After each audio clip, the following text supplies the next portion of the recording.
Welcome to the Jet Set Hers podcast. I'm Jenny. And I'm Jamie. We discuss travel, adventure, and everyday life. Listen with us and let's go somewhere.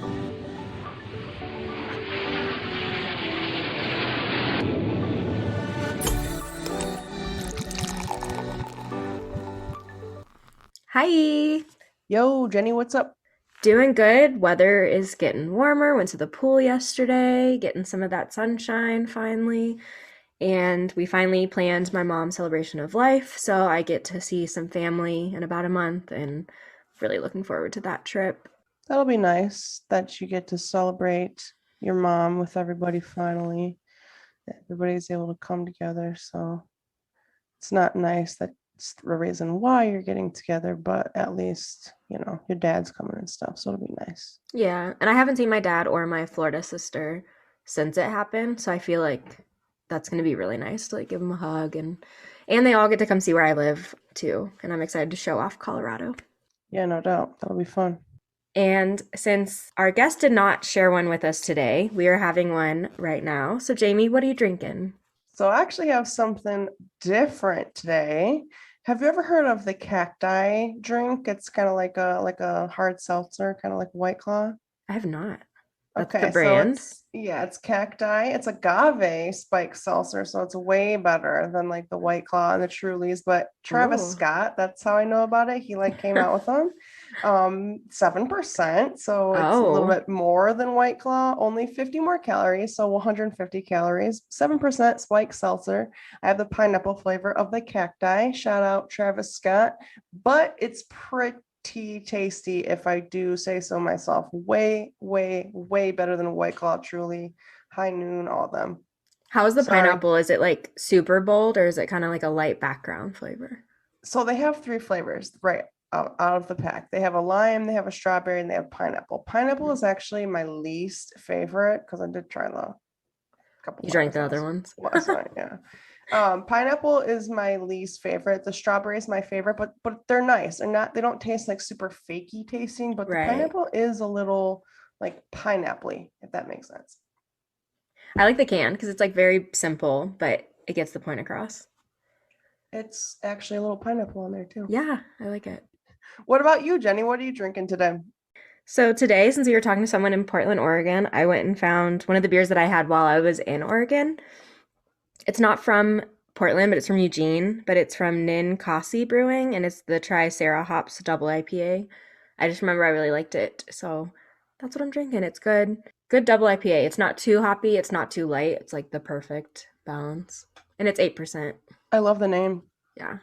The can has a little dinosaur face on it. Cutie. Yeah, I like the name. That's cool. Did you have some travel news for us? I actually do have some travel news today. Ooh. So there's this really cool thing that United Airlines is doing right now.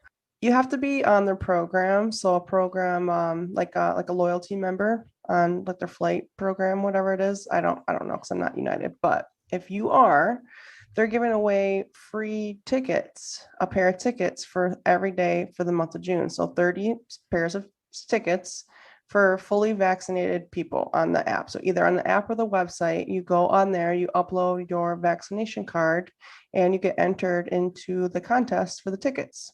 So something to keep in mind for those that fly United.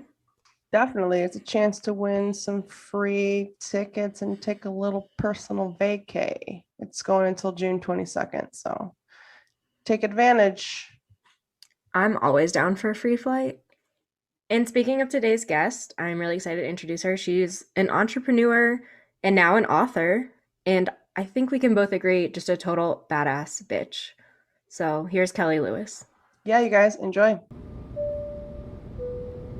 Happy to introduce our guest today. I would just say an overall pretty awesome girl boss, Kelly Lewis. Hi. Hi, thanks for having me. Yeah, we're excited to have you on. You kind of are just totally immersed in the travel world, so I feel like we're going to learn a lot from you today. Very immersed in the travel world, yep. I've been working in the travel space for a little over 12 years, and specifically in the women's travel industry. So yeah, I'm happy to dive deeper into that. Yeah, just introduce yourself. Let's learn about you.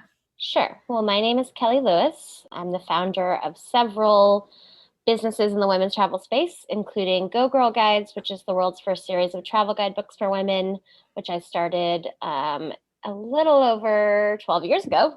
That was my first business. And Wow. then from that, I started the Women's Travel Fest, which is the world's first and largest event for women who love to travel.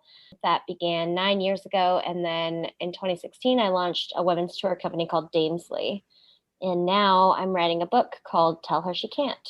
So I love it. lots about travel, lots about Right. resilience, lots about being a badass woman. Those are kind of my zones.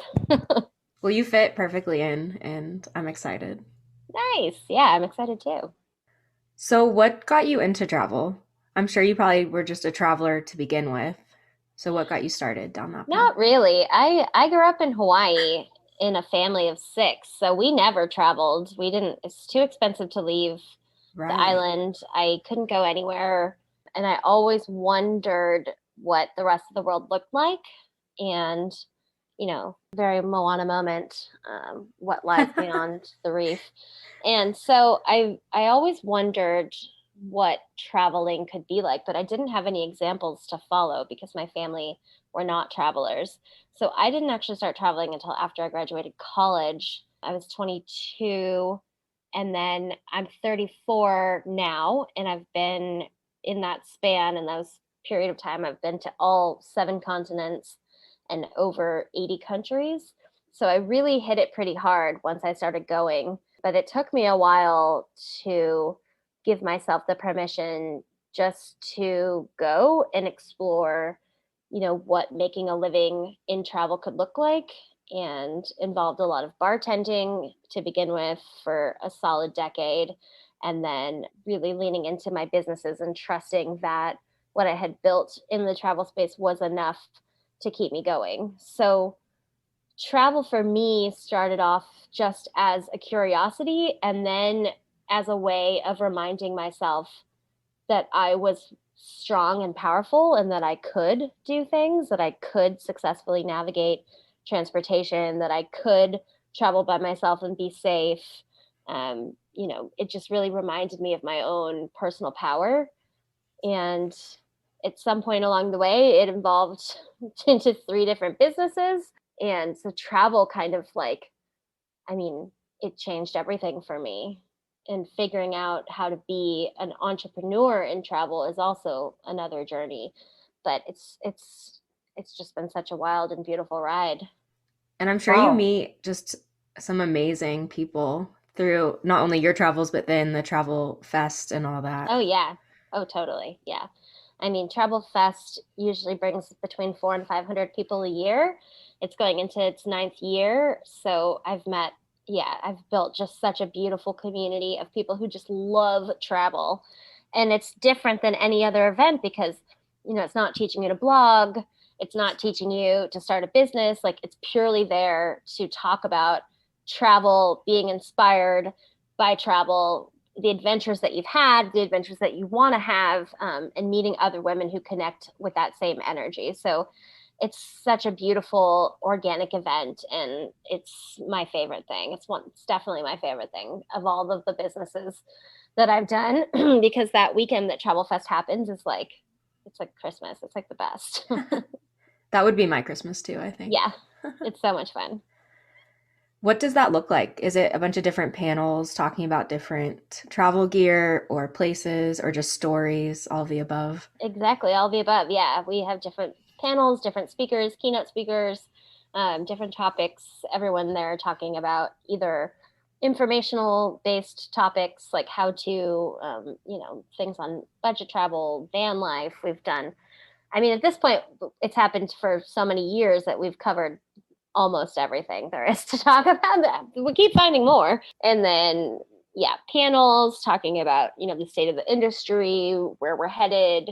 When I started Women's Travel Fest, like, and when I started Go Girl Guides, I mean, there really was not a space defined just for women in the industry.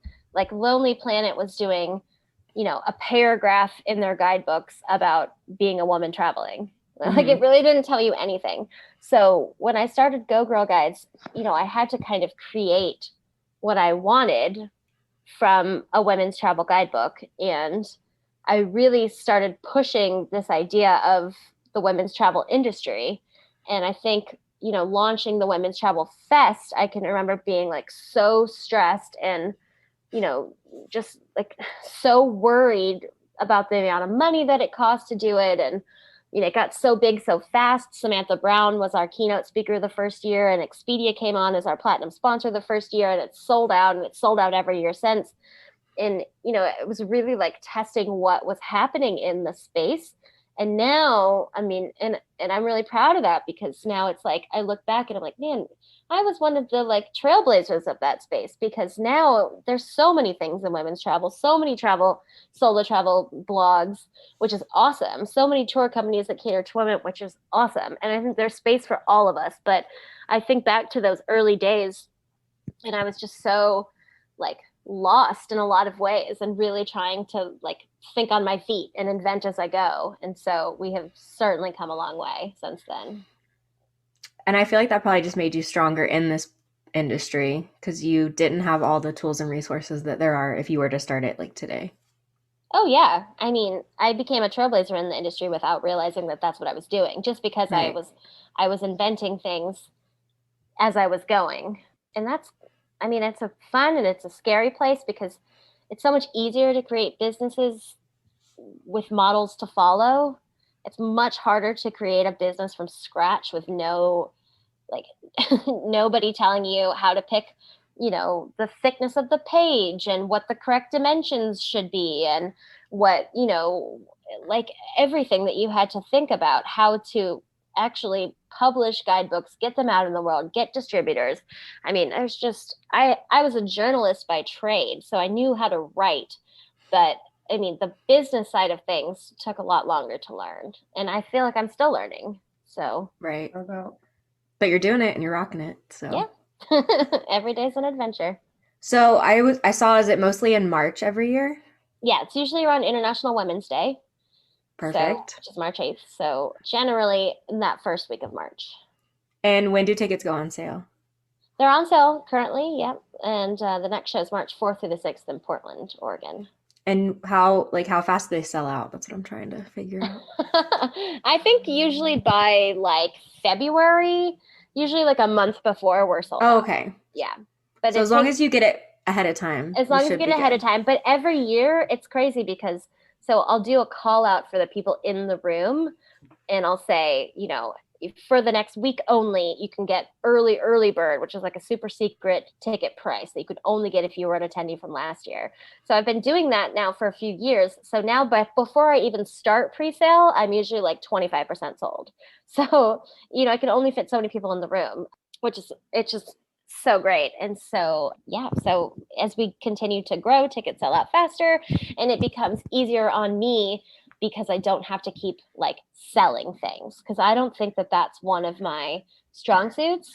Right. Like, I'm a creator, I'm an idea person, I'm an inventor. I really hate like hard sells. That's just not my jam. So I'd much rather spend my energy and time like building out an awesome schedule and creating, reaching out to epic speakers and like doing all of the fun stuff. Hmm. And as the show's reputation has grown, I no longer have to do that, which is the best. So, because I just don't want to do that at all. I agree. I'm not a salesperson. Yeah. Well, and just the better content that you create, the more people are just going to find their way to it anyway. So Yeah, there you go. totally. And, I've been since day one very intentional with the speakers that I choose, and, making my lineup very diverse, but in a way that is organic, which I think is where a lot of conference organizers go wrong. Like, they will, reach out to women of color just to have a woman of color, instead of like, oh, well, this person is great at budget travel, so why don't we have her talk about what she's great at? You know what I mean? Like, it needs to be an Right. organically folded in topic. And I think I've from day one been super aware of diversity and making sure that my lineup was representative of travelers of different sizes, ages, colors, races. And so that has kind of, without me realizing it, because it was just how I grew up in Hawaii, which is a melting pot. So it's just how I operate. And without realizing it, that was part of the reputation, I think, that became of the festival, is that we're super diverse. Our audience is really diverse. And that's always really fun to look out into the audience and just see people from all walks of life. And then finding people that just can really talk about a subject and not just because of a different reason. Yeah, too. totally. Like, Yeah. I think that's where conference organizers go wrong. They think, oh, we'll just have a diversity panel and we'll put a Black woman on the panel. And it feels so tone deaf, because it is. Like, why don't, instead of doing that, you reach out to that Black woman and say, like, research what they're good at. If they're good at budget travel, if they're good at, travel hacking. Like, I think that's where organizers go wrong, is they're not thinking about, like, what is their actual expertise in the area. So, and I hate that. Like, I've been to so many conferences where I'm just like, ugh, this was so cringe. Like, this just makes me feel so, like, icky. And I'm sure the speaker feels the same way. If they're talking on a subject that isn't their strong point, they're just kind of like, well, now I feel like I'm not giving my best, and they're going to show it. Yeah, totally. I mean, I can't speak on their emotions, but I'm sure that it isn't fun. Right. It's got to be awkward for everybody. Yeah, it's got to be awkward for everybody. And Yeah. so, I think that's great, because a lot of times that's forgotten about. People, I feel like, forget that being a woman doesn't mean the same for every woman. So yeah, I feel like totally. that's super important. I sometimes feel like I'm too gendered in my businesses, because gender, again, 10 years, 12 years ago, gender was one or the other. We've really come a long way in our expressions of gender and how we look at gender. And so I sometimes feel like I'm too gendered, because I do a lot of things for women and those who identify as women. But I mean, that's just what resonates for me. So you have to put out, what's in your wheelhouse, and understand that, like, that might not be for everyone, and some people might have opinions about it. You know what I mean? And so you have to just kind of create from what works best for you. And I think certainly over the past decade, we've come a long way in a lot of positive ways. And then we've also come a long way in ways that aren't so positive, in that anyone can have an opinion about anything and anyone at any time, right? And, like, really take measures to impact that person's life and profession. And so I don't love that aspect of being a creator, but I just have to Right. keep creating from my heart and know that, like, I'm going to reach who finds me, and that'll be like an organic fit. Yeah. But people have to understand that there are niche markets in every market. Oh yeah, totally. And people do, I think. But the world is full of opinions, so you can't. And even more so now Yeah. that social media is so huge. Yeah, and you just can't create with everyone in mind. You just have to do what works best for you. Let's talk about Go Girl Guides. Okay. So what got you started with that? Well, I was traveling a lot and was noticing that my guidebooks weren't really telling me the things that my girlfriends were telling me. And so I started, Googling. I had a dream in the middle of the night, actually, that I was looking at guidebooks for women. And the next day I was working in this cubicle office as a journalist. And I remembered the dream, and I started Googling, like, travel guidebooks for women. And nothing like that existed. There really wasn't a women's travel space. And so I was like, okay, this is meant for me for some reason. So I'm going to have to fulfill this. And 3 months later, I was in Thailand writing our very first guidebook. So it's crazy. And the business has gone through ups and downs in the past 12 years. I mean, it's kind of wild to think that nobody else has really stepped into women's travel guidebooks in the same capacity or in the same way. Because I really wanted to do print books. I was pretty set on that. And, I had a vision for things. And a lot of that's changed over the years. And, the team, at one point, we had 35 writers writing for our website. So the content on the site grew really quickly. But now I look back at some of that content and it's like, it's totally irrelevant, or, we're talking about iPods and, like, stuff that doesn't exist anymore. So Right. it's definitely gone through ebbs and flows. And then it's hard as someone who always has new ideas, to make sure that I'm giving the same attention to all of my businesses. And I think Go Girl has probably suffered because I kept creating Women's Travel Fest, and then I started taking women traveling through Damesly, and then I'm writing a book. So it's hard to do all of the things all of the time. And that's sort of where I am Right. now, is like reevaluating, well, what really fits in the future vision of everything, in the evolution. And I know paper books are just becoming a thing of the past, but I love a hard copy book. Like I want it in my hands. I don't do the digital books or anything. So it makes me kind of sad that we are moving out of that Well, it's era. super expensive. That's the thing. It's really, Yeah. And really it's so expensive. convenient to have it on your, everyone has a smartphone these days. So it's so convenient and I get it, but I like having a bookshelf full of stuff that I don't touch. I do too. Yeah. It's hard. It's really hard to be a publisher, you know. So how did you start that? So you obviously went to Thailand to like get the full experience, but were you just like, let me check out the local eats, the things to do and see? Were you just kind of exploring and Yeah, then wrote about it? totally. I had to kind of figure out what was going to go in. Like, what would I want to include if I was coming here by myself? What would I want to include if I was writing this for my sister?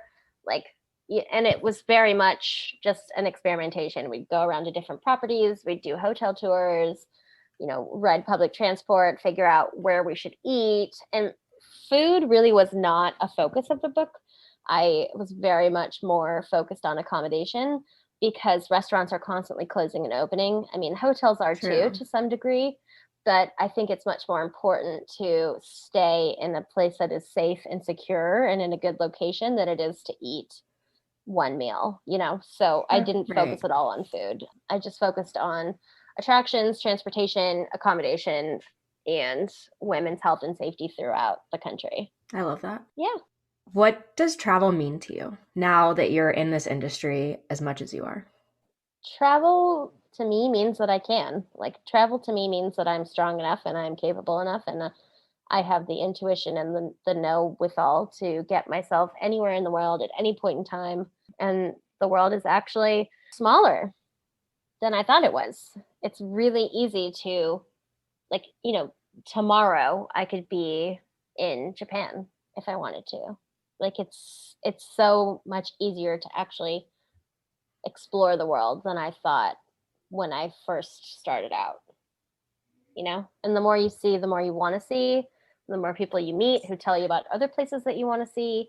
And so it's given me a new way of looking at myself, at the world, and at the possibilities for how I want to live in it. And it's pretty cool hearing you say how small the world is to you because you've been to so many countries. So it's like a totally different perspective. Yeah. I mean, but it is though. It is. It is very small world. I mean, if you think about how fast you can fly somewhere, I Hmm. mean,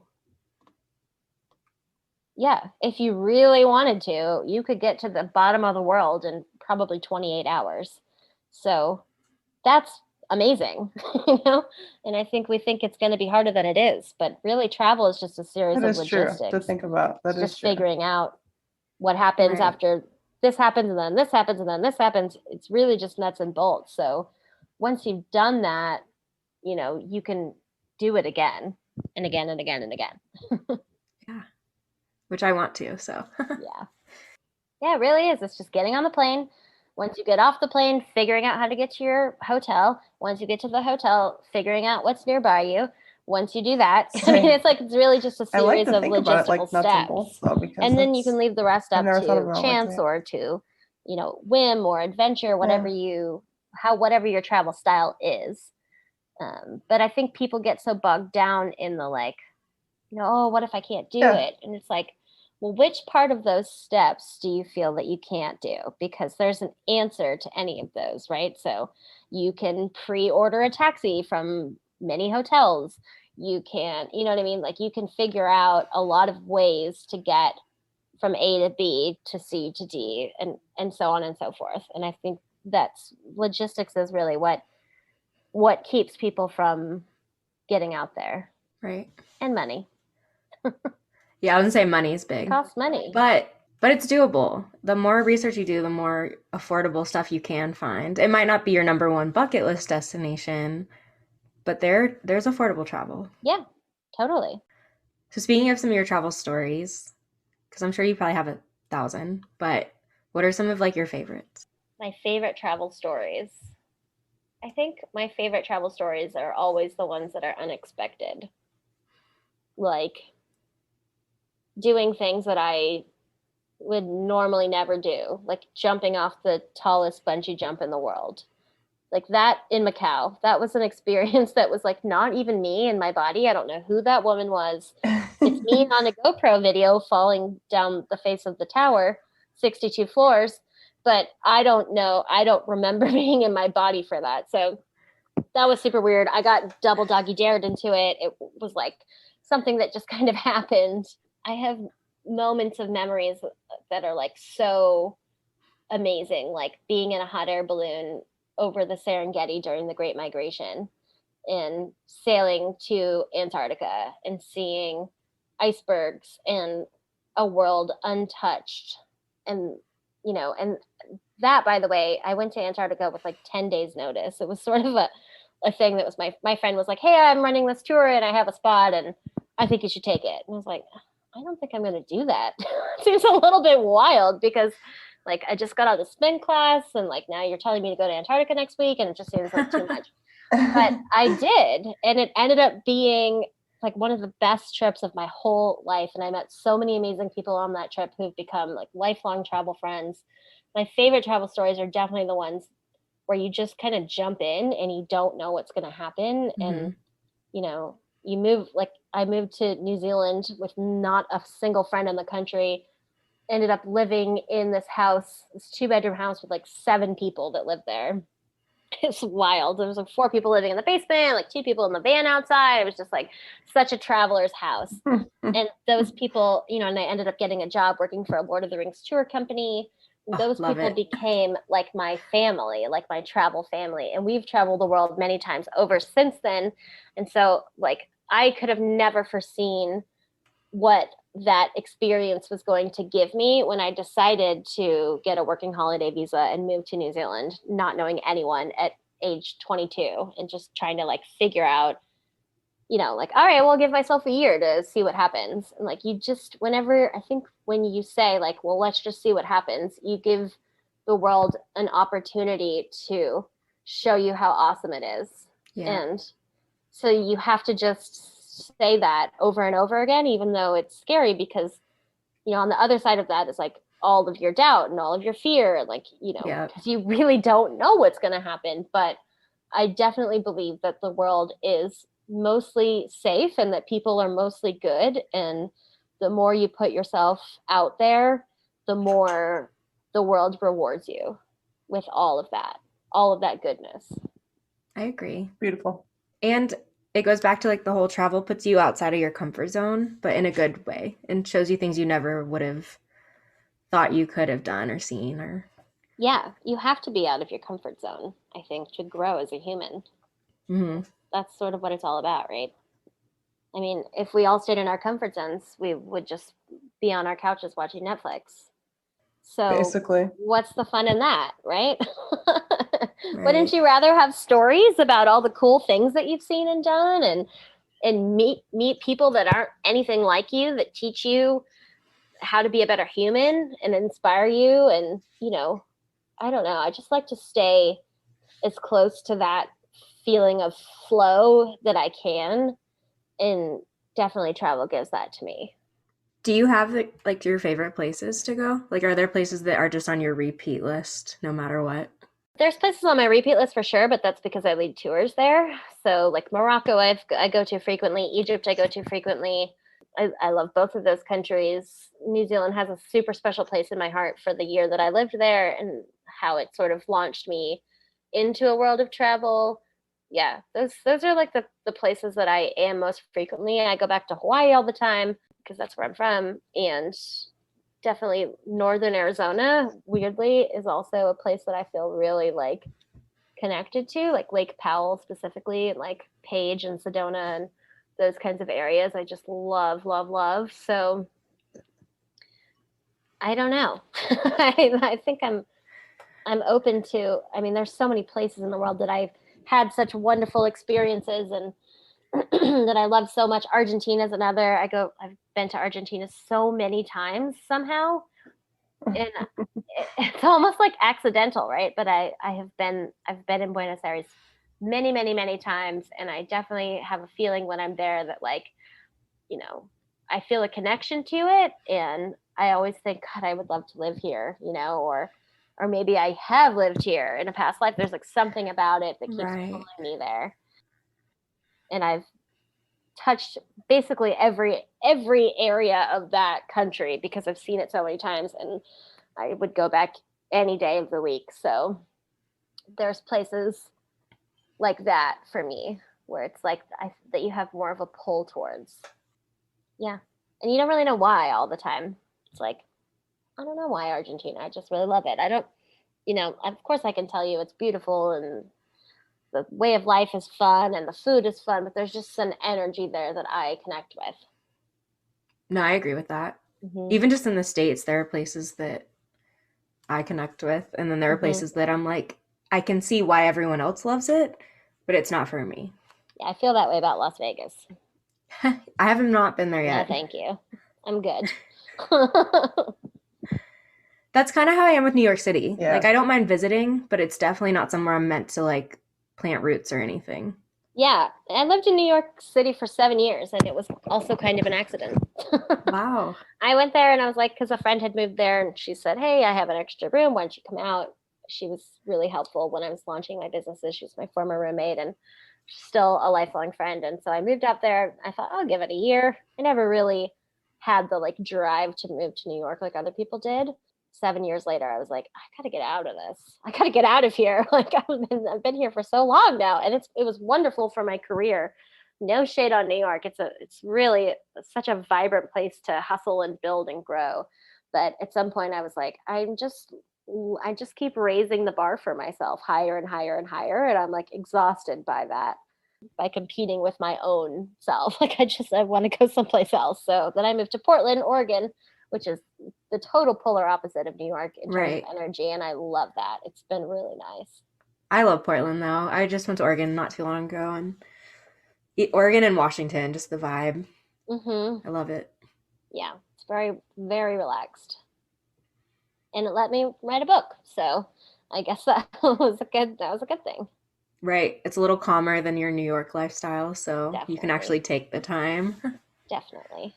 I think that, being here was certainly the place that I needed to be to sit down and find some quiet and write this book that I'm so proud of and that is launching into the world June 29th. So I'm like really in the midst of this big, big launch and kind of a career shift, like a lateral shift, because I'm talking about, women's empowerment and resilience, but also defiance and doing things that people tell you that you can't do and, proving everyone wrong in the process. And that's kind of my like early childhood story too, is like I grew up always hearing that I couldn't do it. I wasn't enough. I wasn't good enough.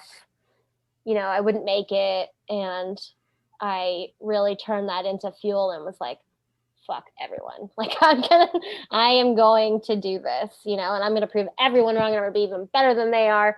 And so I started thinking about that and like how some people do turn that into fuel and some people become really defined by that and start to believe it, right? And like the constant push pull that I think it takes even for people who do turn it into fuel to really prove to themselves over and over and over that they can do things. And I think that's been my journey in business and in travel, and I think that's why travel is so important to me.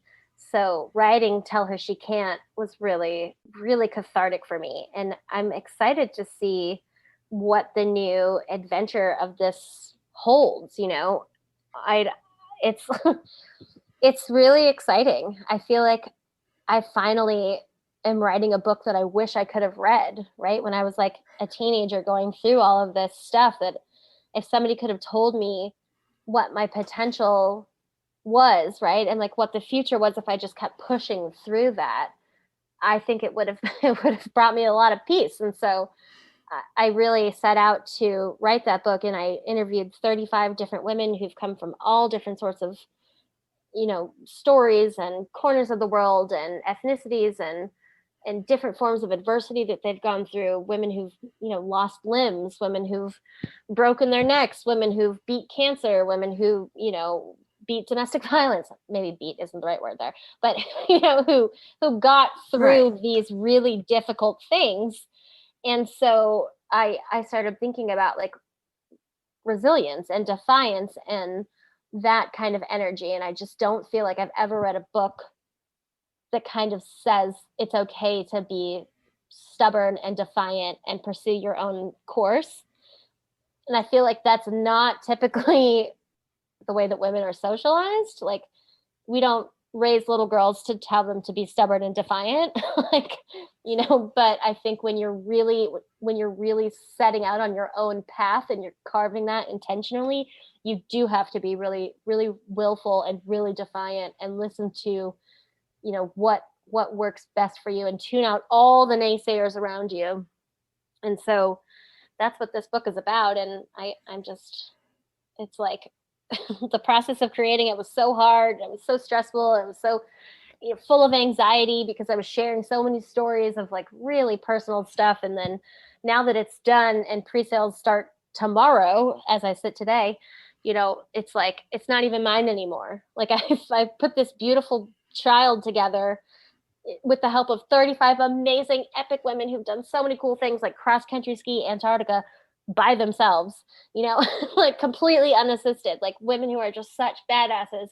And now it's done and I'm putting it into the world and I have no control over what people think about it, what they react to, where they are in their life when they read it. And it's like, you just kind of, it's like, whoosh, you just let it all go because there's nothing else that you can do. Right. And it's the purest, most beautiful part of me, and every word in that book I have thought about, put my soul into. Sentences have kept me up at night just thinking like, oh, should I say it this way, should I say it that way, and then now it's done and there's nothing else I can do about it except volley it up to my community and say, here you go. Yeah. Here you go, this is the best that I've got for you, and I'm so proud of it, and we'll see what happens. And it's coming out June 29th? Coming out June 29th. Okay. I'm going to keep an eye out for it because yeah, sounds amazing to me. Definitely. It's going to be so rad. I mean, it is so rad. Like, and the ladies in the book are all so beautiful and brilliant. And I don't know that they know how much they actually healed me in a lot of ways, because we would start out these conversations and I would say like, this is why I'm writing this book, right? These are some stories that happened to me in my life. Like, this is where I'm coming from. And I lived in a really abusive home, and I, and I always had to block everyone out and just push forward. Otherwise what would my life become? And then they would share their stories with me. And in doing this and having these kinds of conversations and a project to sort of put it all into and make it mean something, it like closed my own trauma loop, right? It healed me, and it healed my relationship with my mother. And, and these friendships with all of these women are just so beautiful because they started out as strangers, a lot of them. So it's like, it's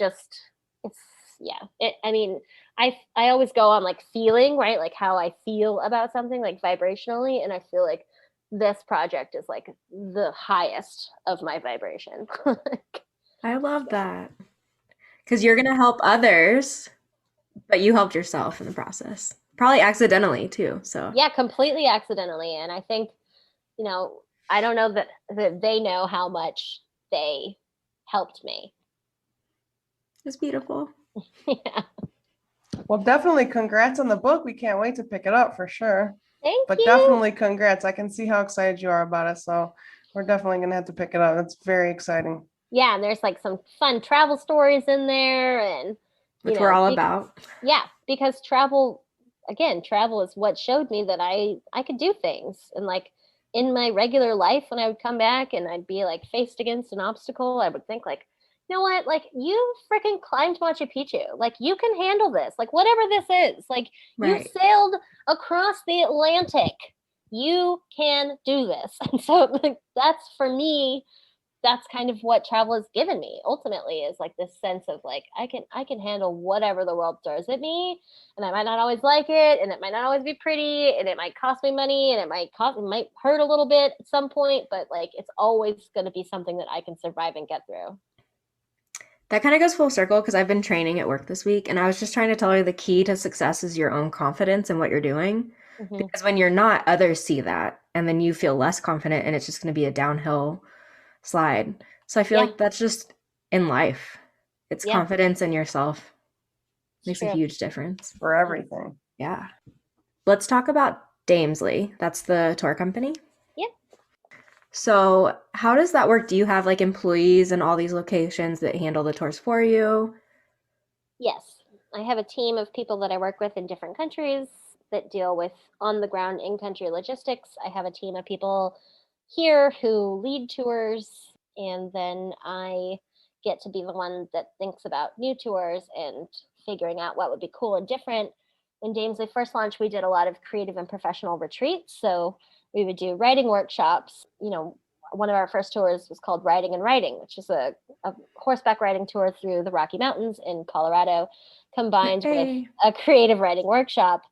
So, and that's so much fun. And then, Islands and Identity is a trip through Hawaii where we combine surfing and hula lessons with working with a life coach and, getting clear on your purpose. And so we did a lot of things like that, photography tours through the Grand Canyon and Antelope Canyon, but really combining photography workshops with like actually practicing photography in these places. And then we branched out to just fun adventures. So like Morocco is a great example of that. We do a 10-day tour that takes you to so many different parts of the country, and it's called, Souks and Sahara. So we go to the Sahara, we go shopping. It's just fun. It's just a really fun way to meet other women. We always have small groups, maximum 10 people. We have since pre-pandemic, and that's really worked out in my favor post-pandemic because nobody really wants to be traveling with 50 people. Right. And yeah, it's really been super, super fun and rewarding. And yeah, I love it. So is it like you handle like airfare to the destinations, or is it you meet there and that's when the tour starts? Yeah, you meet there and that's when the tour starts. Okay. We handle everything after airfare. Okay. Yeah, that's really, I didn't realize how in depth. I was thinking like day tours or something. So Oh no, yeah. that's really cool. Yeah. Yeah, we have several 10-day tours, a couple of weekend tours domestically, and then yeah, most of our other big tours like Morocco and Egypt are both 10 days. And we handle everything. I want to go to except Egypt for so bad. I keep having dreams that I have a ticket booked and it's like so awesome in the moment. And then I wake up and I'm like, it was just a dream. So, Well, we have one seat available on that tour in September if you want to take it. I'm gonna say it's a sign. I have to look at that. Fine. It's definitely a sign. And I don't think tickets will ever be cheaper in airfare right now. So, Yeah, it's true. Tickets are really affordable right now. I don't know if they will be in the middle or end of summer. It's Egypt is it's the birthplace of civilization. It's like no other country in this world. right. Like the amount of history there is so mind-boggling that I cannot even compute time when I'm in Egypt. I'm like, wait a minute. So like if we're starting at zero, right? If zero is like when time started, you're telling me this was like negative 1400? Like I don't understand how far back this is. Right. So old. And it's amazing. And it's just so cool. It's a really fun trip. We cruise down the Nile River, we go to, all the pyramids and everything, and it's the best. Oh, I'm drooling over a trip. Jenny, Really there's fun. one seat I left. know. One seat left, and If any year and I need it, it's this one too. the So thing is last week it was totally sold out, but we had one cancellation. So by next week we might be sold out again. So you heard it here. There's what one are the dates? spot. What are the dates? I'm gonna do some Googling when we get off. September 19th to the 29th. Okay. I'm writing that down real quick. Yeah, it's She needs to hop on the website after this. Yeah. Yeah. And Egypt's been my favorite topic in school since kindergarten. So the fact that I could be there and see it is like My God, then I think you really have to come with us. Mind blowing. Yeah, it's led by an Egyptologist professional. He is so smart. He knows like everything about Egypt. He is Egyptian, and it's just again, it is just so hard for me to think about time there because I'm like, I don't even know what I'm looking at. Like I'm looking at an artifact that was like from way before there was anything even close to being on our side of the continent or like on our side of the earth. Like it's wild, you know, the stories and they just have so much stuff. They dig it up all the time. I mean, it's just Right. constantly they're finding more and more and more, and it's wild. I keep trying to find more documentaries and there's not enough of them for my Yeah, liking. yeah, Seen them it's all. insane. And walking inside of one of the Great Pyramids is just like it's Can you do that? I so didn't know if you could do yeah, that or not. you can Okay. do it. Well, Yeah, and right now is a really unique time for Egypt because like there's hardly any tourism. So tourism is just coming back. So you have access to the pyramids like that would normally cost you like multiple tens of thousands of dollars because no one is there. It's like so it's just such a it's a wild time I think for Egypt in particular because it's like it's just starting to pick back up, but you can have the kinds of experiences that you couldn't have even paid for before that now are available to you. right. I do have to ask about another trip you mentioned because it's my second top bucket list. Machu Picchu. Oh yeah, yeah. So You I did don't you actually. hike Yeah, I did. I don't actually run tours to Peru, yet? but I know some great people that do. And yeah, and I did hike. I did the Salcantay, the Inca Trail for Hmm. 4 days. It How was was intense. it? It Was it was brutal? intense. It was really intense. Yeah. I want to do it so bad, even knowing That's that. that's another thing where I'm like, who even was that human that did that? Because it's just like so hard. And I don't sometimes I look at myself and the things that I've done and I'm like, I feel so far away from me currently. The person who did that. But God, it was so much fun. And then did you arrive at Machu Picchu like early in the morning on the last Hmm. day? Oh, Sunrise, exhausted, dirty, in pain. And fun thing that they don't tell you about Machu Picchu when you're doing the hike is you hike for 4 days, including one day, which is just entirely uphill. It's called Dead Woman's Pass, and it's so hard. You climb like 15,000 feet in elevation, super gnarly, a bunch of uneven stairs, so you can't even get in like a rhythm. It's freaking crazy. You climb and you climb and you climb and you climb and you climb, and then you finally get to Machu Picchu, and guess what Machu Picchu is like? It's full of stairs. the Full of last stairs. thing you want to see. Nobody tells you this. And you get there and you're like disgusting because you've been hiking and it's beautiful and fun. Don't get me wrong. But then you see all these fresh faced people who just like took the train up and they're like bounding up the stairs Smelling and like, good. feeling good. And you're just like, God, there are so many stairs. I don't even want to. I just want to sit here and look at it. I don't even want to walk through it. You make yourself, of course, but I bet your booty looks good after that trip, though. I don't even remember what my booty looked like because I was so tired. I was just like, I just need to take a shower. So I know you've been like everywhere, but do you have anywhere that you have not been that's like next bucket list? I gotta get there. Petra. Hmm. Okay. Petra and Jordan. It's the last of the world wonders that I have not seen. And I want to see all 7 of them. Yeah, Petra and Jordan. I really want to go to Oman. I really want to go to Mongolia. I also have not been to Costa Rica, Wow. weirdly, Yeah. randomly. Yeah. So there's still places that I want to go. I think the craziest thing that's happened to me now in my mid 30s, having done so much, is I no longer have those dreams where like I have to go, I have to go, I have to go, I have to get out there. Like I used to always feel like, there's like nothing would stop me because I had to get to Europe, I had to get to Egypt, I had to sail around the world, I had to do all of these things. And I don't feel that anymore. I think now it's like I've seen so much of this beautiful world that if I just chilled out for a while and like slowed down, I would be happy, you know? Right. So And and then I it's more of never a I I never thought can. that was a place that you could get to, right? Because I would literally wake up in the middle of the night having had a dream about, China and be like, oh my God, I have to go. I have to book a plane trip right now. And that's no longer in my head. It's like I'm so thankful for all that I've seen. And if I never see it again, if I die tomorrow, I'm so thankful that I gave myself 12 years of seeing some of the greatest wonders on this planet and sailing many, many oceans, which is like not something I ever thought I would do either.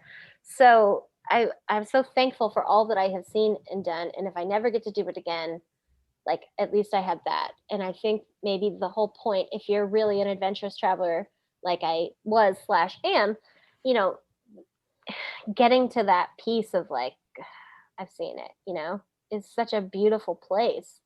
Because now it's like anything I do now is just for fun. It's like no longer out Right. of this like I need deep to. yearning. Yeah. It's just for fun, and it doesn't have to be anything. It doesn't have to take any shape. I don't have to go for a certain amount of time. Like if I want to fly to Paris and just sit in my hotel room for 2 days, like I'm gonna do that because I don't have to prove anything to myself anymore because I already have. I've Right. already done so many hard things, and they were beautiful and I don't regret them for a second. But yeah, I have proven to myself that I can see the world at whatever pace is best for me. And so now, especially with Corona, when that happened, I certainly felt like everyone a, a bit of a loss of identity because the world had shut down. But I also felt this peace that was like, wow, that was a hell of a ride. Wow. It was a really good time. So, we'll see how things go in the future. I have to go to Egypt. That when you said that, I was like, that's probably why I keep having these dreams about booking this Hmm. ticket. Hmm. Mm-hmm. Do you want to just give one last shout out for the website, all your little Totally. companies? Yeah. So I have many, many companies and many websites. You can find me anywhere on the internet at Go Kelly Lewis. You can travel with me via Damesly at damesly.com, and you can pick up the book at tellhershecant.com. Thank you so much for coming on. I learned a lot and might be seeing you soon. Well, to be continued. Yeah, I can't wait. Thank you so much for having me. Thanks again for coming. Yay! Bye. Bye. Bye. Thank you again so much to Kelly for coming on. We had a great time. And while I'm not sure about the Egypt trip just yet, I think we will definitely see you at that Women's Travel Fest in March. Yeah, and you guys don't forget her book, Tell Her She Can't, dropping June 29th. Make sure you guys pick up a copy. We know we are. Oh, I'm going to go ahead and do that pre-sale tomorrow, which will Hey, be 2 days in the past for you guys when this episode airs. So definitely do hey. that. And we'll link all of her stuff so you can find her on our socials, which are Facebook, Instagram, and YouTube. Jet Set Hers Pod, And then head to our website. jetsethers.com. And if you have anything you want to say to us, any travel stories, you want to say hi, anything, send us an email. jetsethers@gmail.com. And because we know you love us, you better go on and rate and review. You know what to do. Hey guys, see you next time. Thanks for listening. Bye. Bye.